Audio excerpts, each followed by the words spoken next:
Dans la même direction que Julien, donc la direction entreprise et territoire, mais par contre au sein d'un service différent. Donc je suis dans le service de Frédéric Petit qui est parmi nous, qui est donc le service données et analyse territoriale.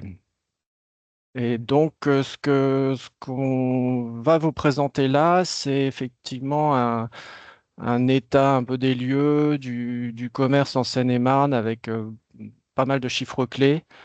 Des données issues notamment de nos observatoires, donc que je vais présenter en quelques mots d'ici 1 ou 2 minutes, mais sur lequel ben, mes collègues, donc Éric Pascon, Marc Ménat, qui sont aussi présents, interviennent de façon active. Voilà. Donc je vais passer, alors, partager mon document. Voilà. Hop.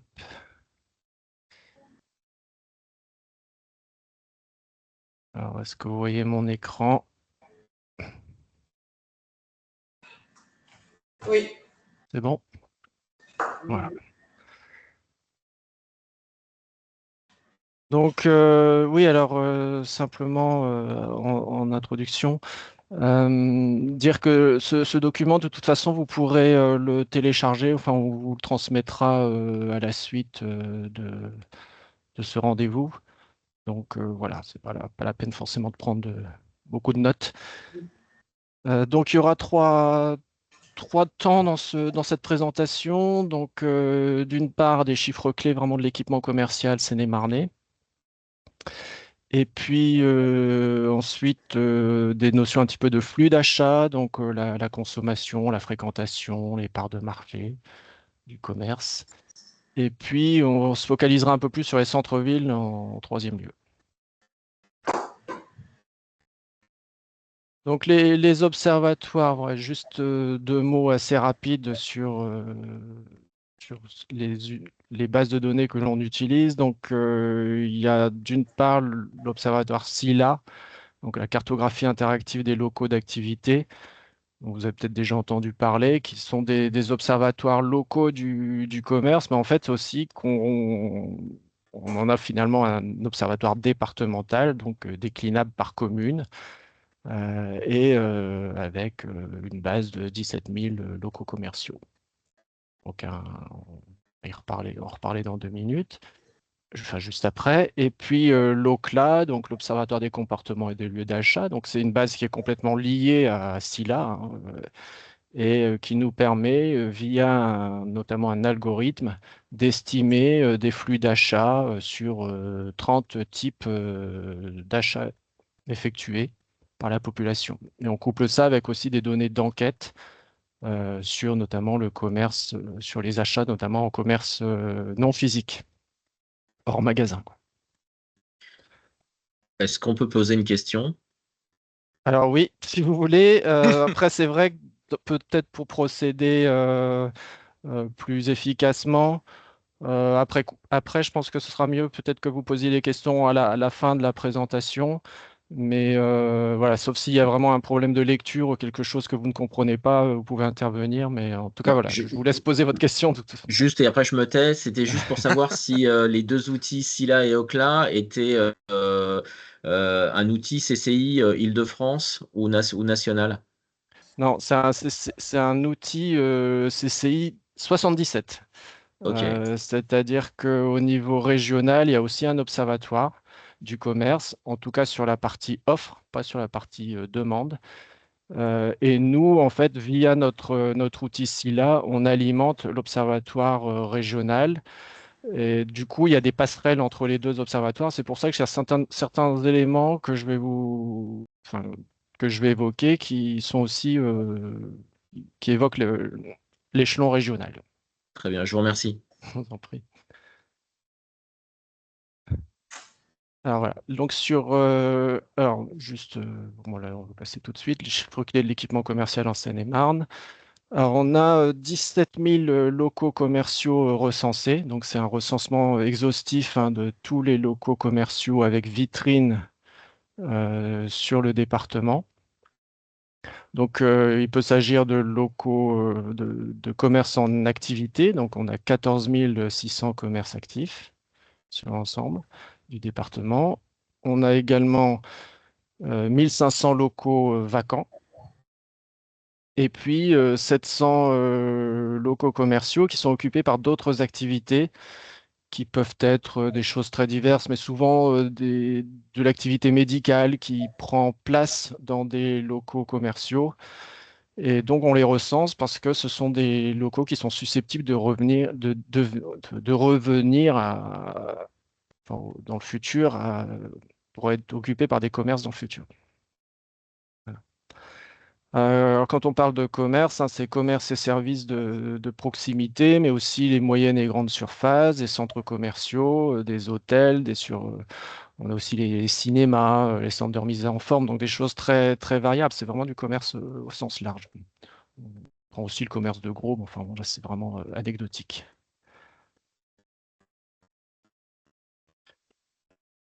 Le taux d'équipement commercial du département. Alors, comment on se situe par rapport à d'autres départements? Donc là, effectivement, on utilise des données du coup aussi régionales.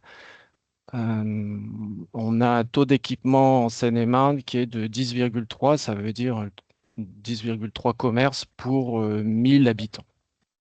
Voilà. C'est une valeur plutôt positive hein, par rapport à d'autres départements. Alors bien sûr, Paris ressort complètement avec 28 commerces, je crois, oui, c'est ça, oui, 28 commerces pour 10 000, pour 1000 habitants. Mais sinon, parmi les autres départements d'Île-de-France, la Seine-et-Marne, je crois, elle se situe finalement juste après les Yvelines. Non, c'est pas les Yvelines, c'est juste après les Hauts-de-Seine. Ça représente aussi, le commerce de Seine-et-Marne représente près de 10% du commerce francilien.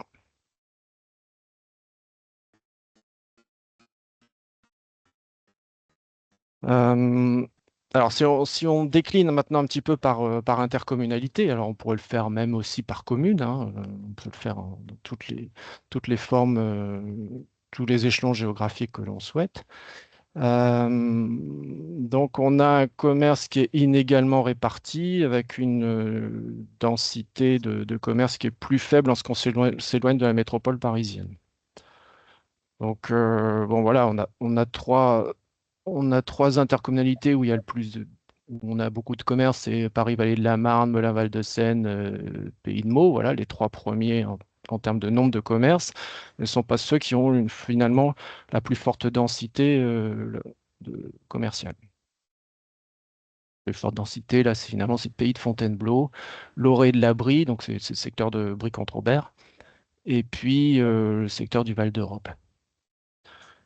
Alors, voilà, là, c'est évoqué en nombre de commerces, mais c'est toujours important de voir le parallèle en surface commerciale. Et alors, c'est exactement finalement la même diapo, mais on parle ici de surface de vente en mètres carrés. Et alors, il y a une petite définition tout en bas hein, sur la surface de vente, ce qu'on prend en compte en surface de vente, parce que par exemple, les banques ou les garages, on ne les prend pas en compte dans la surface de vente, ni les cinémas. Voilà. Donc il y a on a tout un protocole à suivre. Là, en termes de densité, on va retrouver, enfin en termes de nombre de mètres carrés, on trouve encore Paris-Vallée-de-la-Marne en première position, enfin, avec près de 300 000 mètres carrés, et Roissy-Pays de France juste derrière. Mais là aussi, en termes de densité, alors Roissy-Pays de France apparaît plus équipé en nombre de mètres carrés pour 1000 habitants, mais on voit aussi un secteur comme le pays de Montereau, on retrouve le pays de Lorée de la Brie et le Val d'Europe. Et puis quand même, voilà, on va dire les secteurs un peu pro- à l'est, on va dire à l'est du département, où il y a une densité plutôt plus faible.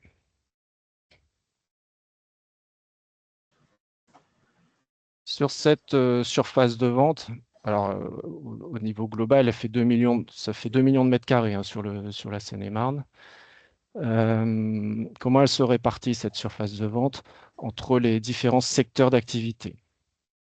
Alors, on a le secteur alimentaire qui représente, alors j'ai plus le pourcentage, mais enfin on voit à peu près qu'on se situe aux alentours de 30-35% de la surface globale, 706 706 000 mètres carrés. Donc voilà, le calcul est assez facile, ouais, 35%, c'est ça. Bricolage, jardinage qui apparaît en deuxième place. Et puis, pas oublier la restauration, les cafés qui représentent une surface de vente très importante aussi. L'équipement de la personne, donc c'est le secteur, on va dire, vêtements, chaussures, accessoires. Et puis, voilà, les principales répartitions de la surface. Autre aspect, la répartition sur les pôles commerciaux. Alors, on a en fait 85% des commerces seine-et-marnais qui sont situés dans un pôle commercial. Euh, alors, ces pôles commerciaux, ça peut être vraiment de choses très différentes. Donc, les centres-villes en rouge. Donc, on a 200 centres-villes et centres-bourgs. Donc ça, on en reparlera vraiment dans la dernière partie. On reviendra plus là-dessus. Et puis, des quartiers commerçants aussi qui sont en vert et qu'on reporte aussi sur la carte, là, à côté. Des centres commerciaux, des zones commerciales en bleu, et puis en jaune, des pôles commerciaux un peu spécifiques, un peu particuliers, hein. Ça peut être une zone un peu hôtelière ou touristique, ou aussi des zones commerciales sans surface alimentaire qui sont souvent dans des anciennes zones artisanales, par exemple, qui sont donc moins nombreuses. Donc on a une répartition en tout cas de tous ces pôles commerciaux, notamment autour de la Francilienne en fait, hein. Et puis également les secteurs de villes nouvelles. Et puis on retrouve évidemment Meaux et Melun, Fontainebleau, Chelles.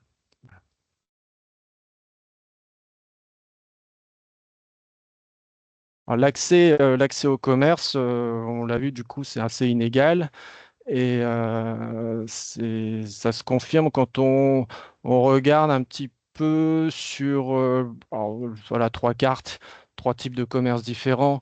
Donc le diptyque boulangerie-boucherie, je trouve que c'est un peu l'échelon minimal de la proximité, c'est-à-dire à quelle distance se trouve-t-on euh, d'une- d'un d'un couple boulangerie-boucherie en Seine-et-Marne. Donc quand on est en rouge, ça veut dire qu'on est à moins de 10 minutes.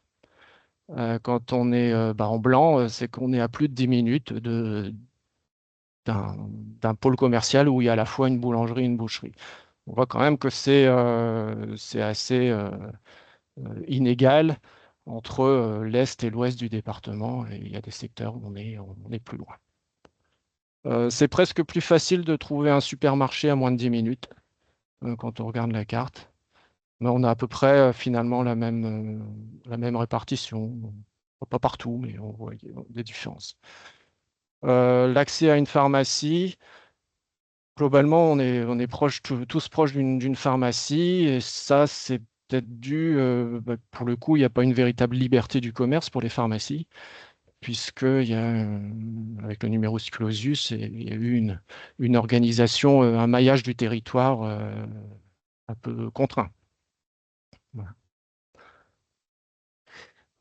À noter que, oui, j'avais mis ici dans la partie gauche, à noter que 167 communes sur les 507 ne disposent d'aucun commerce.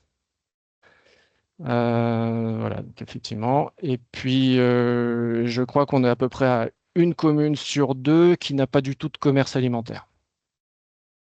Euh, voilà. Oui, parce que parfois le seul commerce de la commune, c'est un garage. Donc, bon, c'est pas très forcément intéressant pour tout le monde. Ou un coiffeur. Donc, voilà. Intéressant de voir aussi où se répartit le commerce alimentaire.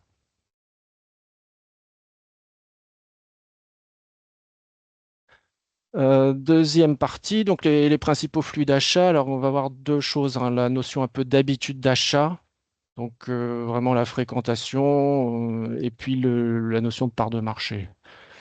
Donc sur les habitudes d'achat, alors ce sont des données là issues d'une enquête qu'on avait fait en 2003, en 2023 pardon, et donc auprès de 1000 Seine-et-Marnais. Et on leur demandait au cours des 12 derniers mois, quel circuit avez-vous fréquenté? Et là, pour le coup, là, ce sont sur les achats alimentaires. Donc 97% des Seine-et-Marnais ont fréquenté une grande surface pour des achats alimentaires au cours des 12 derniers mois. Donc là, tout le monde y va. Il y a peu de gens qui font que du commerce de proximité, entre guillemets.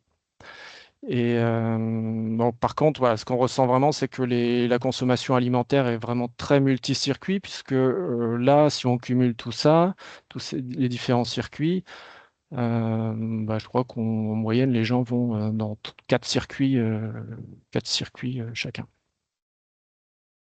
Donc les centres-villes ou les centres-bourgs, les quartiers commerçants, bah, 81% des Seine-et-Marnais y vont. Internet, 78%. On fait au moins un achat alimentaire sur Internet ou ouais, non, au moins une fois sur Internet dans les 12 derniers mois. Euh, Si on regarde là sur l'équipement de la personne, c'est très différent. Là, on n'a pas une notion vraiment de... on a deux circuits, finalement. C'est soit les grandes surfaces et les centres commerciaux, soit Internet. Et lorsqu'on cumule, bah, les gens finalement fréquentent 1,5 circuits à peu près, ou un petit peu plus, mais enfin, on n'est pas très multi-circuit. Les centres-villes ne sont que le troisième lieu d'achat pour ces achats là là, ces vêtements chaussures hein, uniquement.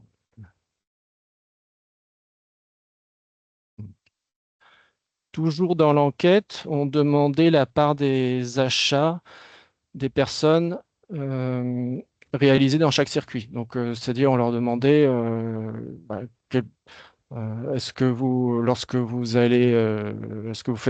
faites des achats alimentaires, donc comment ça se répartit en fait entre les différents circuits. Donc là, c'est vraiment une notion de part de marché. Et en cumulant tous ces résultats, on arrive à 79% d'achats réalisés dans le commerce physique, donc à peu près 1 sur 5 dans des magasins. Et puis là, Internet, on voit que c'est que 2% finalement sur les achats alimentaires, ça compte, c'est pas énorme. Il y a les drives, par contre, qui jouent pleinement. Les marchés, 7%, et puis bah, un petit peu de ferme, producteur, AMAP, tout ce qui est un peu vente directe. Pas négligeable. Ah, c'est toujours les parts de marché, mais sur les achats non alimentaires, avec les quatre, on va dire, quatre grands secteurs là, qu'on a mis en évidence. Donc sur l'équipement de la personne, ah bah, c'est particulièrement intéressant de voir que finalement, et que 68,8%, 69%, on va dire, ouais, du marché de l'équipement de la personne qui se fait dans le commerce physique. Donc, à peu près 30%. Alors, il y a 30% sur Internet, 28%. Le delta, c'est, je crois, les marchés finalement qui jouent aussi un tout petit peu sur ce secteur d'activité.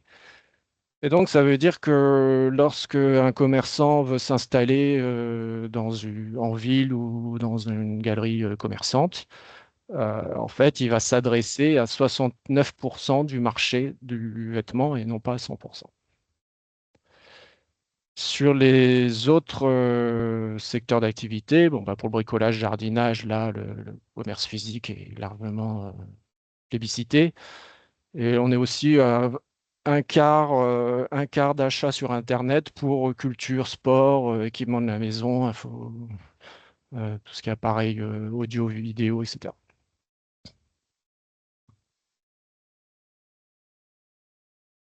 Alors, lorsqu'on regarde donc le commerce physique, est-ce que c'est pour autant dépensé en Seine-et-Marne? Bah là, les Seine-et-Marnais, finalement, ne réalisent que 8 à 10% de leurs achats en magasin à l'extérieur du département. Donc, finalement, c'est une notion d'évasion commerciale, donc, qui est de 8 à 10% hors 77, ce qui est assez faible.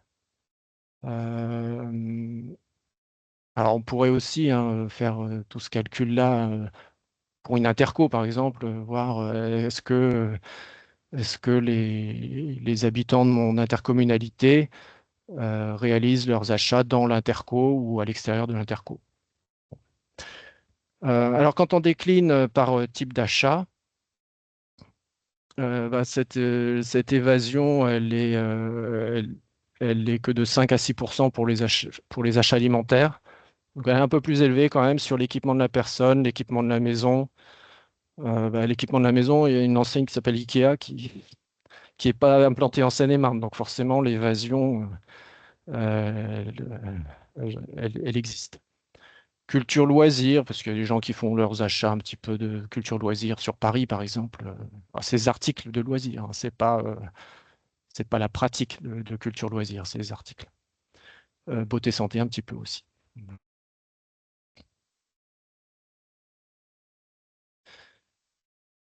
Quel poids pour les centres-villes et les centres-bourgs du département? Et ça permettra un peu de faire la transition avec la partie suivante.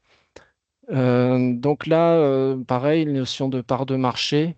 Quelle est la part de marché finalement des centres-villes sur des centres-villes en Seine-et-Marne?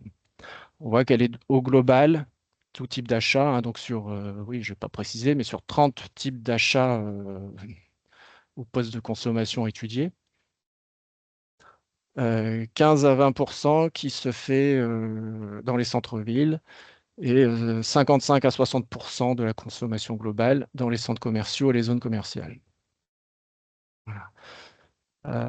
Avec pour les centres-villes on va dire une emprise qui est quand même bonne sur l'alimentaire avec 25 à 28%.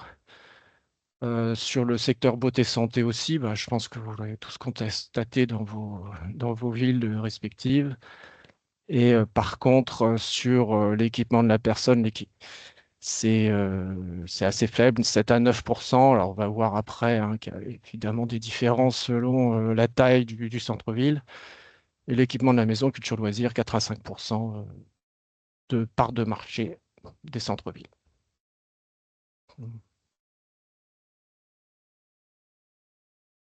Après, effectivement, si dans les questions, il faudra revenir sur certains slides, on pourra le faire, bien sûr. Donc, l'équipement commercial des centres-villes. euh, ouais, donc on va d'abord présenter quelques chiffres un peu généraux sur le poids des centres-villes dans le commerce. Donc, ça, sur la partie vraiment offre commerciale. Là, on venait de voir un peu la partie demande. Et puis deux thématiques euh, qui marque bien quand même la notion d'attractivité d'un centre-ville. C'est la notion de taux de vacances d'une part, la notion de diversité commerciale d'autre part. On insistera là-dessus. Alors après, bien sûr qu'il y a d'autres thématiques importantes quand on évoque le dynamisme des centres-villes, mais en tout cas, bon, voilà, c'est plutôt sur ces aspects-là que je vais insister aujourd'hui. Euh, Donc sur première chose, alors le poids des centres-villes en Seine-et-Marne. Donc là, c'est simplement une cartographie des centralités seine-et-marnaises avec un rond selon la surface commerciale de ces centres-villes. Donc les trois premiers en nombre de commerces ou en surface de vente, c'est Melun, Meaux, Fontainebleau, bien sûr, et puis Chelles qui arrive derrière. Donc là, voilà, on a simplement là mis les centres-villes de plus de 85 commerces. Mais sur la carte, voilà, on les a tous placés, c'est-à-dire les 200 centres-villes et centres-bourgs de Seine-et-Marne.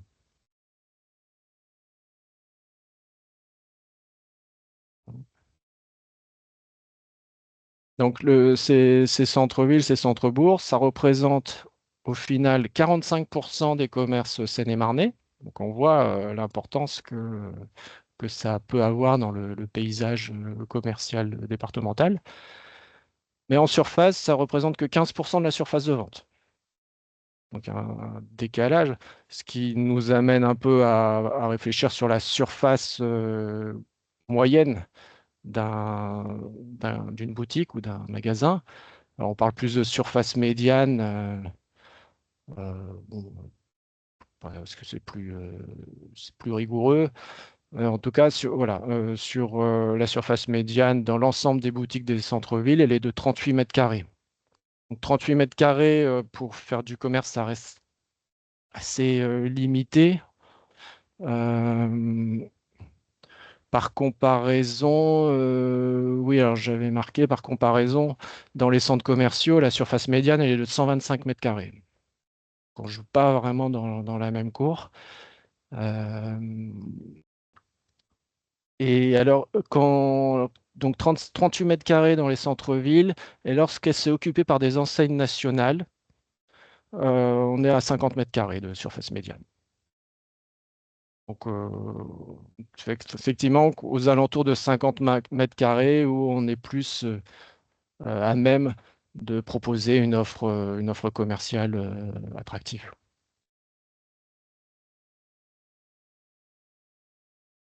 Voilà, donc première thématique là sur un peu la dimension attractivité des centres-villes, donc le taux de vacances, avec donc des données, pareil, toujours issues de notre observatoire SILA, sur le taux de vacances départemental. Il est au global de 9,1%, à comparer avec les autres départements d'Île-de-France. On est plutôt en dessous, hein, la moyenne Île-de-France est de 11,7. Et moi, oui, j'ai mis voilà, les valeurs pour les Yvelines, l'Essonne et le Val d'Oise, qui sont les trois autres départements, on va dire, de grande couronne, ce qui nous positionne plutôt favorablement. Euh, et alors, sur les centres-villes spécifiquement, le taux de vacances est de 9,2%, donc au même niveau. Alors là, j'ai comparé aussi avec la moyenne nationale donnée par un institut qui s'appelle Codata et qui nous donne la moyenne nationale à 9,8%. Petite parenthèse, les centres commerciaux, c'est un phénomène récent, sont vraiment touchés par la vacance commerciale avec 12,9% de taux de vacances en Seine-et-Marne. Oui, alors je dis que c'est un phénomène récent. Alors c'est dans certains centres commerciaux, ça date un peu, mais on va dire que même des centres commerciaux très attractifs comme Carré Sénart, Val d'Europe, aujourd'hui, connaissent des taux de vacances, alors pas de 12,9%, mais enfin voilà, des taux de vacances non négligeables. Et puis les zones commerciales, alors zone commerciale, hein, ça peut être juste un supermarché avec une petite galerie ou trois boutiques, ça peut être une zone commerciale très conséquente. Enfin, en tout cas, voilà, le taux de vacances dans ces zones est plus faible. Alors, si on regarde vraiment sur les centres-villes, donc je vous disais 9,2% de taux de vacances dans les centres-villes. Alors, me t'es posé la question, est-ce que selon la taille du centre-ville, il y a un seuil un peu différent et bon, il apparaît que les centres-villes de 75 à 175 commerces sont moins touchés par la vacance. Mais voilà, ça semble pas être vraiment lié à ça. Par contre, si on regarde sur la répartition sur la carte, il y a plutôt une notion géographique qui a tendance à favoriser la vacance commerciale. Alors, cette carte, elle a été faite en suivant l'échelle de la vacance de Procos, qui est l'échelle à droite là de. J'ai un petit stylet, là, j'aurais pu le mettre utilisé, petit pointeur, l'attaque. Donc j'ai cette échelle, elle montre que bon, on dit que la vacance est faible à moins de 5%, qu'entre 5 et 7,5, elle est modérée et qu'elle est acceptable aux alentours de 8%. Et puis au-dessus, ben, c'est orange rouge parce que c'est plus, c'est plus inquiétant, on va dire. Donc j'ai suivi cette échelle, je trouve. Voilà, après ça, c'est critiquable et bon. Mais je trouvais assez intéressant de la place d'utiliser ça. Et donc effectivement, les centres-villes, alors c'est les centres-villes de plus de, je ne sais plus combien de commerces, mais enfin, j'ai pas tout mis, j'ai pas mis en dessous de 30 commerces, on va dire que ça n'a pas d'intérêt d'analyser la vacance, parce que dès qu'il y a un commerce qui ferme ou qui ouvre, ça fait changer le taux complètement. Donc voilà, on est resté sur des centres-villes assez importants. Et là, on voit que sur l'est du département, c'est plus touché. Voilà. Alors, l'évolution du taux de vacances. Alors, je vous ai parlé donc de nos observatoires SILA. Alors, SILA existe depuis, c'est un observatoire qui existe depuis pas mal d'années, donc Eric qui est là, il pourra en parler. Mais en fait, ça a été vraiment développé sur tout le département en 2024. Et donc, on n'a pas d'éléments d'évolution sur tout le département. Par contre, on a des évolutions sur certaines villes qui étaient déjà concernées par SILA. Et là, j'ai pris en fait, les données sur les villes, les six centres-villes Action Cœur de Ville. Alors, désolé, j'ai pas mis Avron parce que pour moi, c'est un centre-ville un peu différent. Mais voilà, j'ai pris Nemours, Nemours, Montereau, Meaux, Melun, Fontainebleau. Et j'en ai oublié un, Montereau. J'ai dit Montereau. Euh, et Coulommiers, pardon. Voilà, les six centres-villes, Action Cœur de Ville. Et donc de voir un petit peu l'évolution depuis 2019. Donc on voit qu'entre 2019 et 2022, il y a eu une baisse du taux de vacances. Alors, qui s'explique peut-être en partie par la démarche Action Cœur de Ville, hein, qui est une démarche vraiment de redynamisation, enfin d'action aussi foncière, d'action sur l'habitat, enfin, une véritable démarche globale de redynamisation d'un centre-ville. Donc, qui a dû certainement avoir un impact.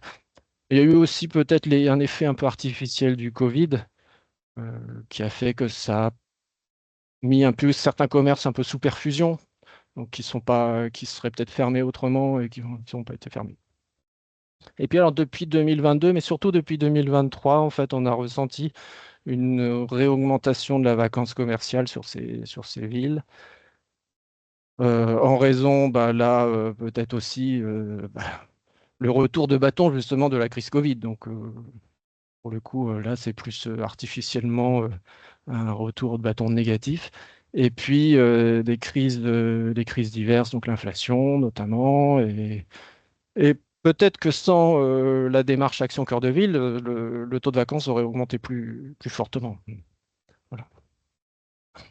Mais voilà, tout ça correspond quand même à une tendance vraiment nationale, hein, puisque je crois que j'ai assisté à un séminaire récemment de l'Agence nationale de cohésion des territoires qui disait qu'il y avait une perte de enfin, au moins 2 points sur le taux de vacances dans les axes de ville, Action Cœur de Ville, sur les 2 dernières années. Donc, deuxième thématique, la notion de diversité commerciale, alors qu'on peut analyser à travers différents points. Donc, j'ai mis par exemple le pilier traditionnel de l'alimentaire, le commerce non sédentaire, donc les marchés, le taux de commercialité. Bon, je vais vous expliquer un peu ce que c'est juste après. Le locomotive commerciale, le commerce anormal, c'est-à-dire ce qu'on appelle le commerce anormal, c'est les commerces dont la fréquence d'achat est faible. Donc, au contraire, à l'inverse des commerces dont la fréquentation est quotidienne ou hebdomadaire. Voilà, et puis des nouveaux piliers du commerce qui s'installent, on va en reparler.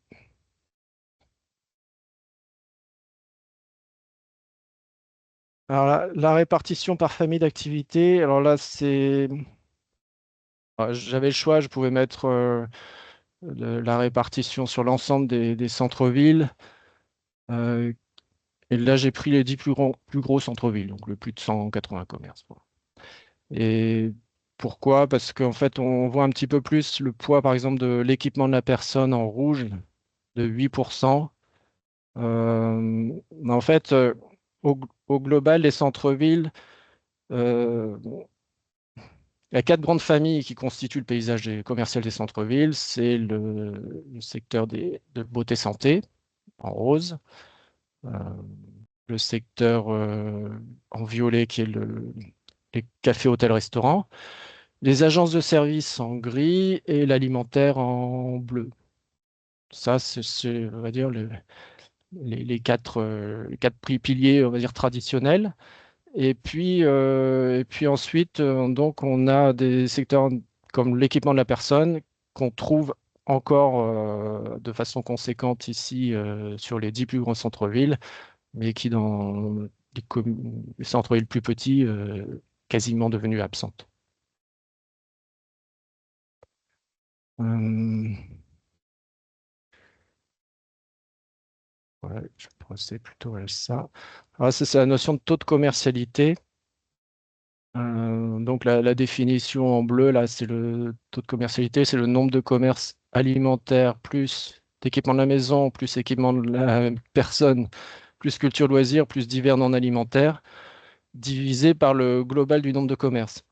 En fait, c'est histoire de voir un petit peu quel est le poids des commerces de destination, ceux qui apportent une véritable attractivité, qui vont engendrer un déplacement par rapport à l'ensemble des commerces, donc justement retirant un peu les services divers et variés. Et donc là, ce graphique nous montre en bas à droite le taux de commercialité. Donc plus on va vers la droite, plus le centre-ville est, on va dire, diversifié. Et plus on monte, plus il y a de commerce aussi. Donc plus on est finalement vers le haut et vers la droite, plus on a un centre-ville à la fois euh, dense et diversifié. Donc dans cette zone-là, on a finalement que le centre-ville de Fontainebleau, qui est à la fois un centre-ville important en taille et également avec un taux de commercialité élevé. Et puis, on a un certain nombre de centres-villes dans la partie jaune qui sont aussi assez diversifiés. Donc, on retrouve Melun, Meaux, entre autres. Barbizon, c'est un cas un particulier puisque voilà, on est que sur 50 commerces, mais il y a énormément de galeries d'art, donc qui font que du coup, elle apparaît comme avec un taux de commercialité important. Voilà, ça permet ça, par exemple, de repositionner un peu son propre centre-ville par rapport à d'autres centres-villes qui peuvent être aussi des centres-villes concurrents parfois, mais de voir un petit peu, tiens, comment se situe ma ville, mon centre-ville. Là, on ajoute ici là, les centres-villes de d'autres départements d'Île-de-France, où on voit que dans la partie verte, on a des communes comme...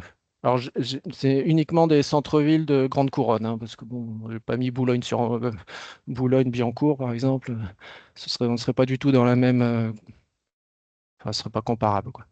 Mais on a là Saint-Germain-en-Laye, Vincennes, qui sont des gros centres-villes avec un taux de commercialité assez élevé. Et puis Sceaux aussi, qui traditionnellement, voilà, une ville qui est soucieuse de son commerce depuis longtemps.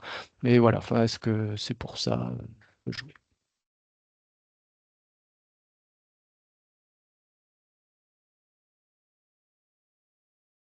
Alors pour regarder plus précisément l'équipement de la personne, parce que c'est quand même aussi un pilier traditionnel des centres-villes. Aujourd'hui, on le trouve encore conséquent à Fontainebleau, à Meaux, à Melun et à Coulommiers. Mais après, dans d'autres villes, ça devient peu conséquent, peu consistant, on va dire. Peut-être un peu intermédiaire encore entre Lagny, Provins, Nemours.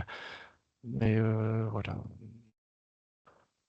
il faut, pour que l'offre soit consistante, il faut quand même un nombre de commerces assez important. J'ai mis aussi quelques comparatifs avec d'autres communes d'Île-de-France. Et alors, ce qu'on constate en tout cas en termes d'évolution, sur les six centres-villes, les six centres-villes Action Cœur de Ville, entre 2019 et 2025, une chute de 36 activités. Donc, 36 activités supprimées euh, en 6 ans, quoi. Donc, qui correspond à une tendance, hein, qui est nationale. L'alimentaire, lui, c'est un pilier solide qui même a tendance à se consolider, avec 22 magasins en plus dans les 6 centres-villes Action Cœur de Ville. On est, euh, et puis, bah, des demandes de proximité croissantes et de qualité, des pratiques alimentaires plutôt favorables, avec notamment le développement du locavorisme, c'est-à-dire le souhait de consommer local. Le Covid a eu un effet positif. Et point de vigilance quand même, la difficulté de maintenir des boucheries, hein, on a vu on n'en a pas partout sur le territoire. Et aussi, point de vigilance, la tendance à l'hyperspécialisation qui est parfois pas cohérente avec le marché potentiel. On voit parfois des projets en centre-ville d'activités hyper spécialisées en alimentaire, bon, qui sont pas forcément vouées à être pérennes. Sur le secteur culture-loisirs, donc devient vraiment, en tout cas, un pilier très important des centres-villes. Et puisque là, les centres-villes ont quand même un mot à jouer là-dessus, je pense. Enfin, avec des points de consolidation, retour des cinémas en centre-ville, des concepts innovants ou hybrides qui apparaissent. Et voilà, ça confirme aussi au niveau régional où il y a une augmentation de ce type de commerce. En tout cas, voilà, sur Action Cœur de Ville, c'est 13 magasins en plus entre 2019 et 2025. Point de vigilance aussi, hein, attention à l'hyperspécialisation, mais on peut quand même avoir des concepts innovants qui vont engendrer de l'attractivité, enfin, du déplacement en tout cas.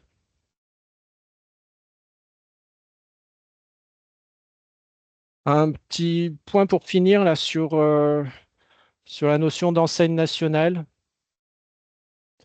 Donc, c'est-à-dire on va dire le commerce organisé, une petite définition en dessous, hein, le commerce organisé sous forme de réseau et dont le concept est dupliqué. Les enseignes nationales, c'est un tiers du commerce départemental au global, mais c'est un quart sur le commerce de centre-ville. Alors, dans les enseignes nationales, il y a les agences bancaires aussi. Alors, là, effectivement, du coup, si on prend les agences, c'est environ deux tiers, mais un quart pour les services de commerce beauté santé, par exemple. Un commerce sur cinq en équipement de la personne dans les centres-villes. Et un tiers, voire un tiers même dans les centres-villes les plus attractifs. Je dirais qu'un tiers, c'est à peu près le ratio optimal pour l'attractivité d'un centre-ville, d'avoir donc deux tiers de commerce indépendant, différenciant du coup aussi, et un tiers d'enseignes nationales. L'objectif, évidemment, n'est pas d'arriver à 100% de commerce en enseigne nationale, ce qui serait reproduire inutilement l'offre commerciale de centres commerciaux. Donc, ce serait voué à l'échec. Et pour la restauration, par contre, on a peu d'enseignes en centre-ville.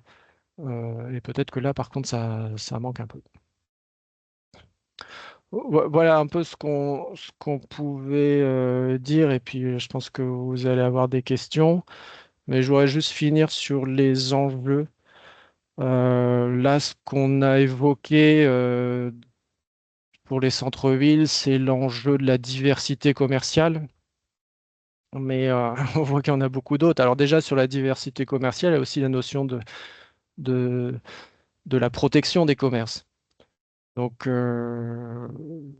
comment protéger les polarités commerciales? Alors, ma collègue qui est ici, Élodie Mazin, pourra vous parler peut-être plutôt la prochaine fois, parce que je pense que c'est l'objet d'un futur rendez-vous des managers.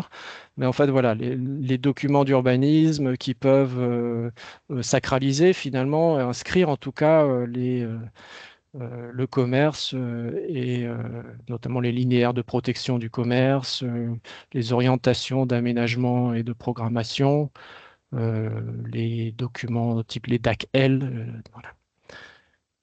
Donc voilà, ça ce sera évoqué. Alors il y a la question de l'enjeu de la multifonctionnalité. Un centre-ville attractif, c'est un centre-ville multifonctionnel. Donc on ne se déplace pas en centre-ville que pour le commerce, mais aussi pour des activités de loisirs, pour faire des démarches administratives, pour aussi parce qu'on y habite. Donc il y a toute la notion de l'habitat en centre-ville qui est importante. Et aussi les démarches médicales. Est-ce que c'est pas contre-productif de développer une maison médicale en périphérie? C'est des questions qui peuvent se poser parfois. Euh, la question de la maîtrise foncière, évidemment, euh, pour pouvoir maîtriser un petit peu le développement du centre-ville, éviter les dérives. Et puis, valorisation, communication. Donc, valorisation, c'est plus comment je mets en scène mon centre-ville, comment je l'organise, la signalétique, l'espace urbain en général. Et puis, la communication, comment je le mets, comment je le fais connaître, et puis, via notamment les réseaux sociaux et toutes les nouvelles technologies. Voilà ce petit aperçu des thématiques à aborder, et puis aussi de ce qu'on fait dans nos observatoires et dans nos études. Voilà, je peux. Merci Jérôme. Ouais. Effectivement, juste pour embrayer sur cette slide, je vous confirme que le prochain atelier du rendez-vous des managers portera sur les outils mobilisables pour redynamiser vos pôles commerciaux et lutter contre la vacance commerciale. Et notamment seront évoqués à cette occasion par l'intermédiaire de notre collègue Elodie, effectivement tous les outils mobilisables au travers des documents d'urbanisme, mais on évoquera également des outils qui peuvent être mobilisés pour au travers de la fiscalité. Je pense notamment, parce que c'est un sujet que j'ai évoqué avec certains d'entre vous, la taxe sur les friches commerciales, et puis bien sûr les outils d'intervention au travers des foncières de redynamisation et des contrats de revitalisation artisanale et commerciale qui sont également mobilisables, tout ça pour maintenir et redynamiser vos différents pôles commerciaux. Voilà.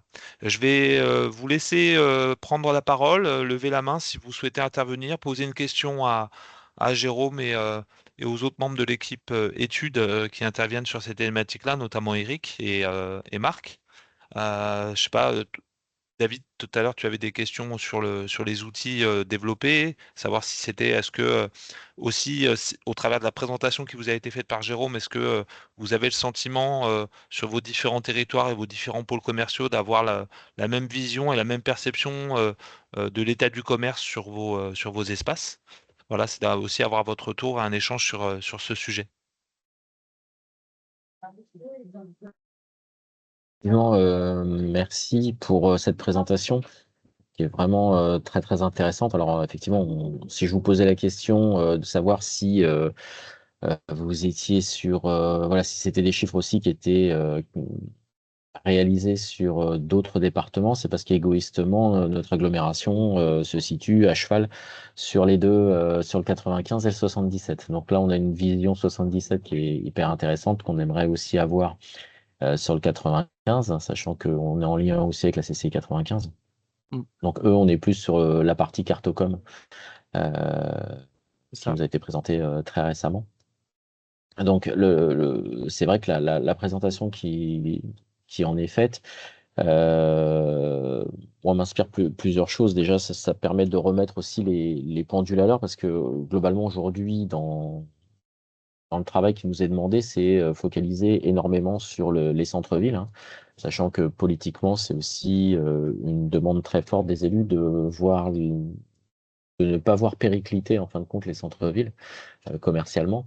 Et à la fois, on voit qu'on arrive en troisième position dans les dépenses des ménages, ce qui signifie que derrière aussi, on doit se poser la question de, au-delà de l'accessibilité et voilà, de tout ce qui entoure le commerce, c'est aussi l'offre qui nous réinterroge, hein. Donc nous, on essaye humblement à notre niveau d'essayer d'implanter des projets sur les centres-villes, ce qui n'est pas évident, hein, même si on les aide financièrement.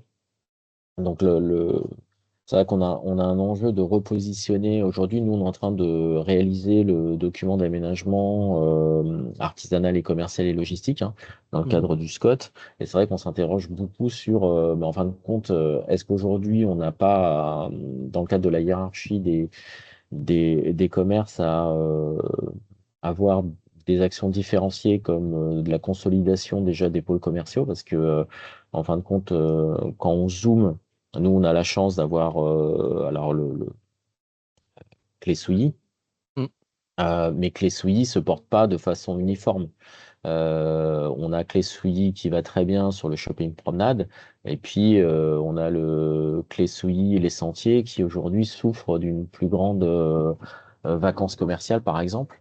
Donc c'est vrai que avoir des chiffres globaux, ça nous permet d'avoir une première image, mais on est obligé après de redescendre Mm. encore d'un niveau pour pouvoir analyser les effets. Et notamment sur les questions de centres commerciaux. Aujourd'hui, nous, on s'interroge beaucoup sur euh, la vacance. Aujourd'hui, elle est plus en centre commercial qu'en Mm. centre-ville. Bon, après, on a des exceptions hein, comme Damartin-en-Gohelle, mais bon, Damartin-en-Gohelle, c'est aussi euh, dû à l'augmentation de l'offre commerciale notamment chez son voisin, hein, Saint-Marc ou Longperrier. Et puis historiquement, il y a aussi un gros travail comme vous disiez, hein, d'adaptation des cellules sur tant en mètres carrés qu'en réhabilitation. Donc là, c'est vraiment un travail de fond qui est beaucoup plus coûteux parce que on doit s'attaquer à l'habitat, à la voirie et au stationnement. Mm. Donc bon, moi, il y a quelque chose qui m'interroge aussi, c'est que on n'est pas sur un territoire uniforme, hein. La Seine-et-Marne, c'est très très grand. Mm. Euh, Nous-mêmes qui sommes proches de l'aéroport, ben, on a aussi nos territoires ruraux, hein. 50% du territoire de l'agglomération Roissy-Pays de France est un territoire rural. Euh, et on a, en fin de compte, des centres-villes qui sont petits et qui sont à moins de 30 commerces, en dessous de 30 commerces, mais qui Mm. ont une véritable utilité.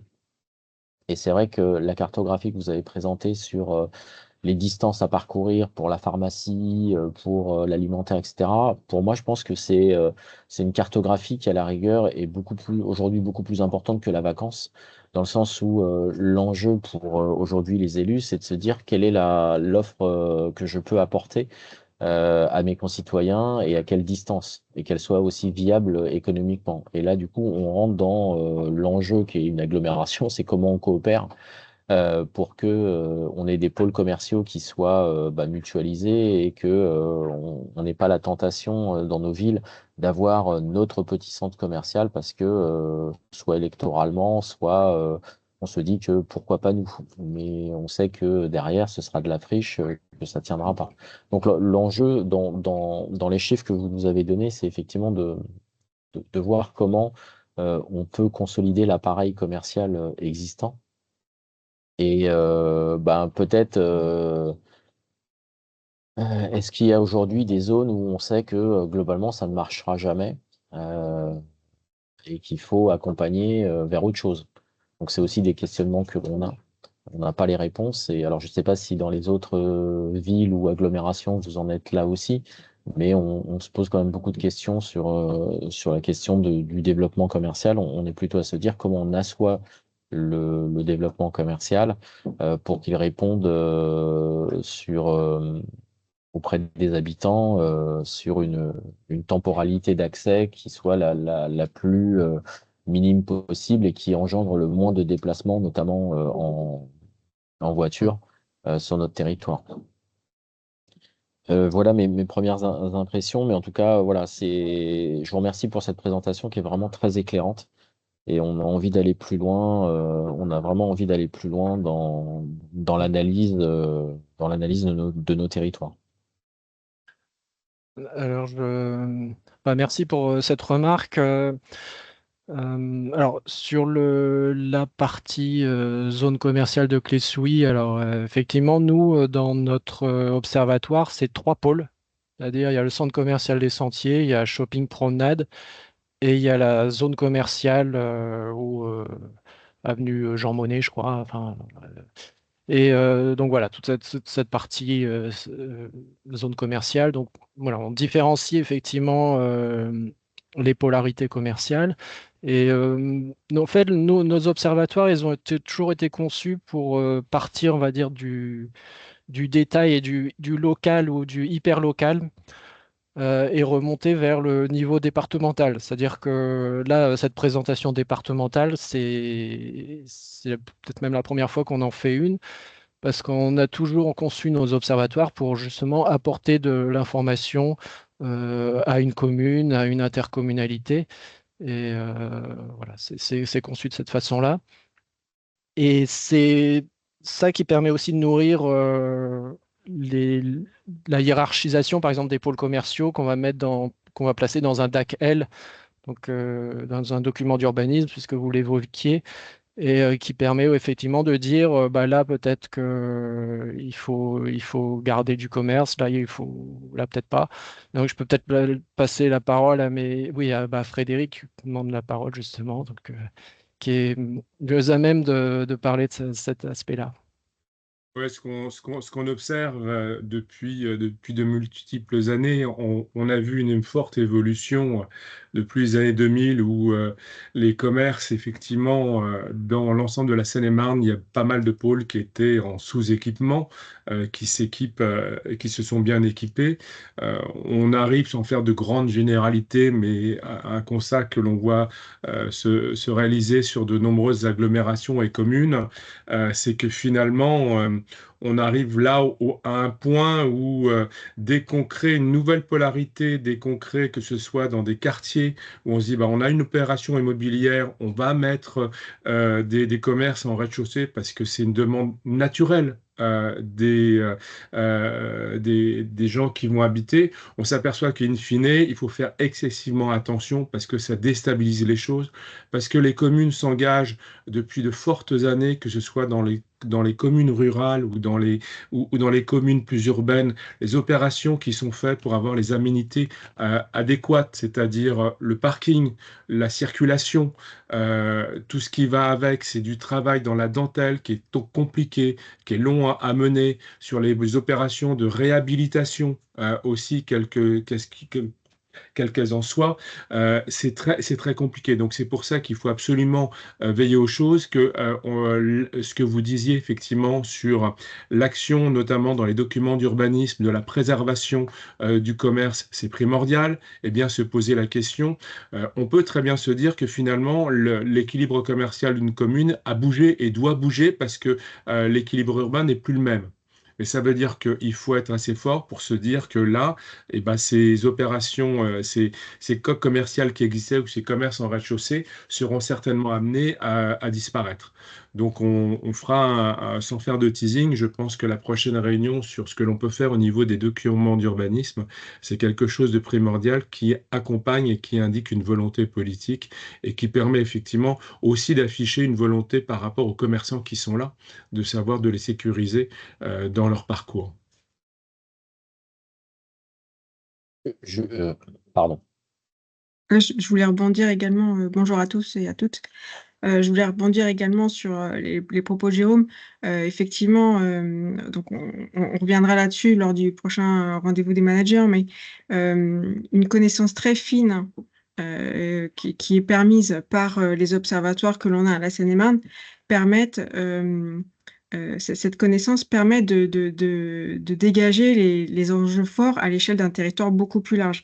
Mais on part toujours de cette connaissance très fine pour finalement globaliser les enjeux et identifier les pôles les pôles commerciaux qui nécessitent d'être où des actions particulières peuvent être menées. Monsieur Gallardo. Oui, je vous remercie pour vos retours. Moi, je me posais la question justement quand on voit le poids des commerces que vous avez présentés par zone, est-ce que vous avez aussi l'estimation chiffre d'affaires généré par pôle qui permet du coup un peu d'analyser la santé financière du pôle en question et puis aussi déterminer du coup sa zone de chalandise? Alors, les estimations de chiffre d'affaires, on ne l'a pas fait cette fois-ci, mais c'est effectivement des choses qu'on pratique par polarité commerciale exactement. Alors, la chose, c'est que par contre, nous, ce sera une estimation du chiffre d'affaires à partir des dépenses des Seine-et-Marnais. C'est-à-dire que le centre commercial de Clé-Souilly, par exemple, sa zone de chalandise, elle déborde un peu de la Seine-et-Marne. Donc, on n'aura que une petite partie qui ne sera pas intégrée du coup dans notre estimation de chiffre d'affaires. Mais c'est des estimations en fait qu'on réalise à partir d'une part de chiffre d'affaires connus, publiés, et d'autre part par rapport aux calculs issus de nos observatoires et des travaux sur les parts de marché. Voilà. Ça, c'est possible. Merci.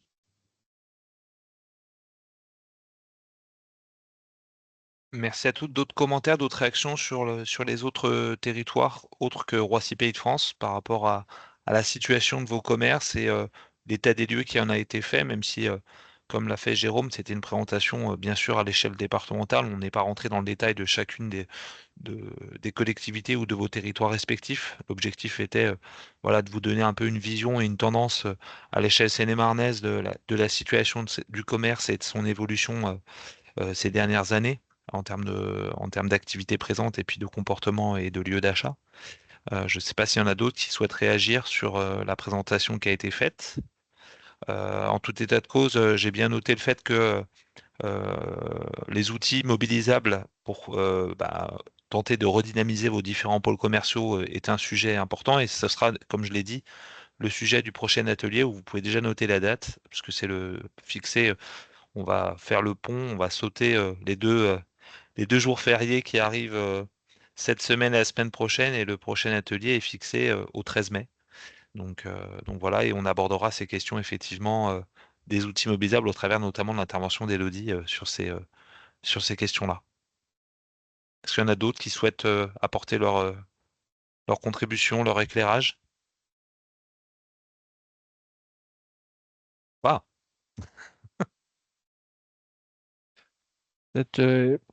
Eric, peut-être tu peux peut-être dire un mot juste sur SILA, enfin, peut-être dire que voilà, c'est des observatoires qu'on met en place au niveau local.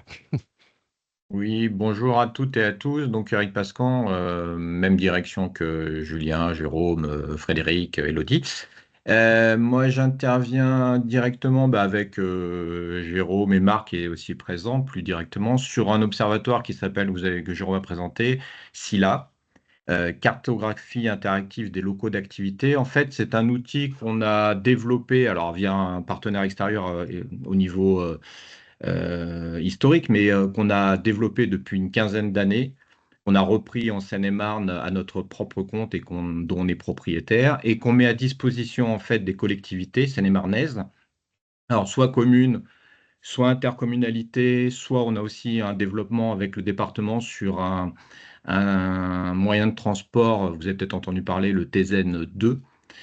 L'idée, c'est quoi? C'est de pouvoir avoir une analyse très fine de l'équipement commercial avec ses mutations, parce que c'est vraiment un observatoire, en présentant et en mettant à disposition via une connexion Internet l'appareil commercial sous forme de cellules. Alors que ce soit des commerces en activité, que ce soit autres cellules comme a présenté Jérôme, mais qui ont une dimension qui peuvent redevenir des commerces. Exemple, une galerie d'art qui n'est pas forcément voilà, un exemple, mais qui demain pourrait redevenir un commerce plus traditionnel. Et en cartographiant également les locaux vacants. Donc on a des conventions, puisque l'outil est mis à disposition via des conventions avec les communes, les intercos. Donc on peut zoomer sur... alors on le met à disposition pour une ville maintenant, on ne fait plus juste le centre-ville, mais peu importe, après il y a différents filtres qui vous permettent à la fois d'avoir une vue précise, alors avec de la mise à jour bien sûr partagée, ça j'insiste là-dessus, partagée entre la collectivité et la CCI. Donc ça demande aussi, ça demande un investissement en temps et en personne de la collectivité, c'est-à-dire qu'on ne fait pas toute la mise à jour. C'est quand même, vous avez vu le nombre de cellules, c'est très chronophage pour tout le monde. Et je pense que vous êtes, vous, dans vos territoires, enfin sur vos territoires, les plus à même à avoir l'information le plus rapidement possible. Donc c'est vraiment un outil partagé. Et l'idée, c'est de vous mettre à disposition l'équipement commercial, comme vous pouvez l'avoir au départ sous un fichier, mais avec de la cartographie et en fait avec de l'export en 2-3 clics sous forme de fichier. Donc en fait, l'objectif, c'est vraiment de vous aider dans la connaissance et le suivi et l'évolution, parce que l'objectif aussi, comme je vous dis, depuis 15 ans, on l'a mis à disposition de certains territoires, donc on a aussi des retours. Enfin, Jérôme m'a expliqué que ça alimente certains observatoires. Et voilà, après, charge à vous présenter si vous le souhaitez au niveau communal, intercommunal, à en discuter. On essaye de faire évoluer, comme expliqué Jérôme, depuis 2024. On a cet outil maintenant sur l'ensemble du département. On avait des données plus chiffrées, maintenant on a de la cartographie de cet exemple, par rapport à cet exemple, et on peut zoomer, que ce soit par centre-ville, polarité commerciale, centres commerciaux, zoomer sur la vacance, zoomer sur les enseignes nationales, etc., etc. Et l'idée, c'est vraiment de vous aider en fait dans le suivi et la gestion de l'appareil commercial. Voilà, cette volonté est juste à ce niveau-là, c'est de vous aider dans la connaissance que vous avez de votre appareil commercial et de toutes les politiques que vous pouvez mettre en place. Ouais, là, j'ai mis l'exemple de clé souris, je ne sais pas si vous voyez. Donc ça, si vous souhaitez qu'on fasse une présentation plus détaillée sur cet outil et sur les autres prestations de la Chambre, n'hésitez pas. Et-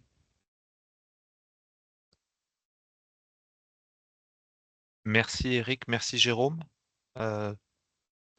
S'il n'y a pas d'autres questions, même si nous sommes un peu en avance par rapport au temps qui nous était imparti pour évoquer ces sujets, je vais vous proposer de clôturer notre atelier du jour en vous rappelant que, bien, comme l'a dit Jérôme, nous sommes à votre disposition pour évoquer à la fois les possibilités d'études et autres partenariats mis en place entre notre institution et la vôtre.